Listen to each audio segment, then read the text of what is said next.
I seem to have lost the audio for this particular video, and the best that I can do is try to narrate it. So that's what I'm going to attempt. I've added the UV images to all of my balls, and we'll have a quick look at a render here.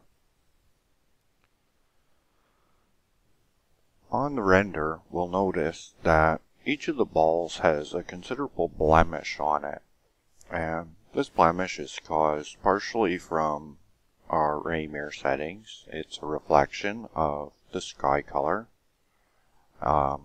contrasted by the reflection of the edge of the pool table and the felt of the pool table. And the blemish is seen very clearly on each of the balls. So we're going to have to look at how we can correct that. And one of the ways that we can correct it is obviously in ray mirror, by changing our ray mirror settings. If we raise the Fresnel factor, that will reduce its reflectivity. And the same goes with the blending factor for Fresnel, and we also have the option of lowering gloss a bit. And a little playing with those settings would also take the edge off of the somewhat metallic sheen that the balls has. They look very reflective and somewhat metallic too, and it kind of detracts from their overall look. And another setting we can look at is in our global settings here. By selecting the camera in our material panel, the world settings will come up. And the value difference between the sky color and the color of the felt is pretty great. And by value, I mean that if the two colors were converted into black and white, the sky would be considerably darker.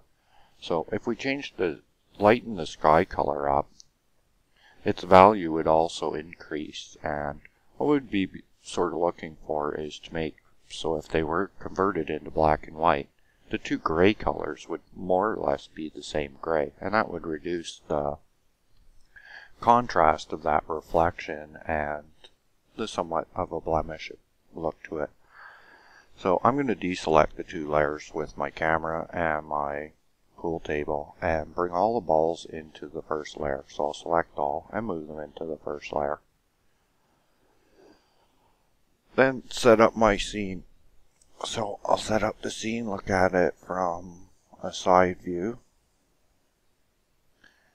Bring in the pool table. And the third layer I'll select as well, and snap my cursor to center it,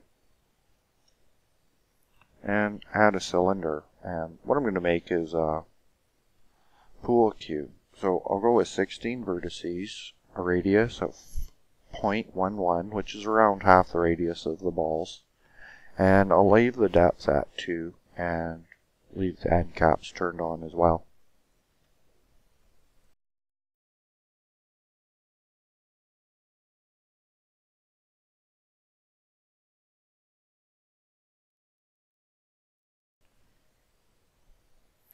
Then rotate that cylinder, pull it up out of the table and out towards one end as well. Then I'll select the layer with just the cylinder in it. And what we'll need to do is set the cylinder up for being unwrapped. And we'll mark the seams before modeling the pool cube because it just simplifies the matter and makes it a lot easier to unwrap down the road, especially with its size the way that it is. So I'll deselect the vertices in the center and all the faces that are attached to them as a result. And I'll deselect one of the vertices on the end, which was actually a mistake. I should have went into edges mode and just deselected one of the edges. But I'll change my view into wireframe and rotate that around a bit, and I'll deselect all but one edge along the length, and then return to a front view. And in the front view I'll need to correct my selection here so that only one of the edges along the circle is deselected. And when unwrapped, the seam will just sort of keep the ends attached to the rest of the shaft.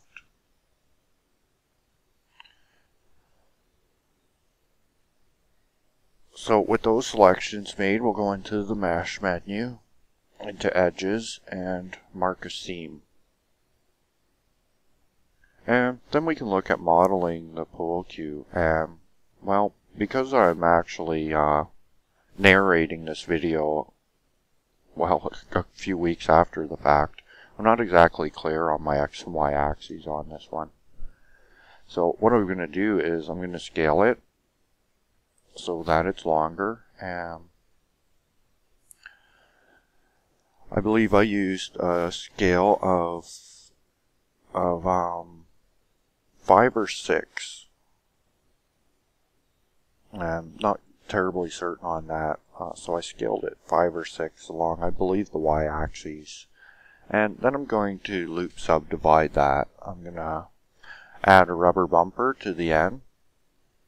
So I'll loop subdivide that. I believe that's Control R. Again, hotkeys are hard to remember when you're narrating.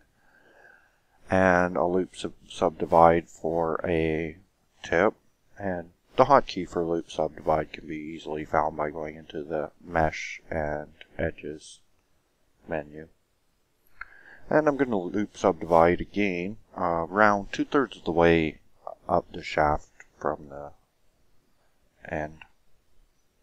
And that's going to help to establish a more proper taper to the pool cue, where the actual last third of the pool cue should not really be tapered, so that kind of helps the shape. Then I'll select that end and I'm going to scale it down. I believe that I'll limit the y-axis so that I'm scaling it in 2 directions, but the pool cue isn't becoming shorter. And that'll make a reasonable shape for a pool cue. A little further modeling might be called for, but I believe that when I finished doing it, it looked fairly reasonable. So, here I'm going into faces mode, and I'm going to select the entire tip, as well as the rubber bumper. And then I'll separate those, so I'll select them, use the P key to separate selected. And that leaves me with only the shaft now. And we'll unwrap the shaft, so select all, use the U key, unwrap it, and it'll appear into the UV image editor. And we'll notice that the loop subdivide that we did in the middle of the shaft, well, we did 2/3 of the way up the shaft, is now sitting in the middle of the image. So I'm going to put it into texture mode so I can determine which end of the UV face layout is actually the handle of the pool cue. So I'm going to move it around so that I can see where the white dot moves to, and that way I can tell which is the handle end and which is the tip end of the UV face layout. It turns out that the handle end was the top, so that's something to keep in mind. So I'll move that back in and scale it into the image a bit and export the UV face layout.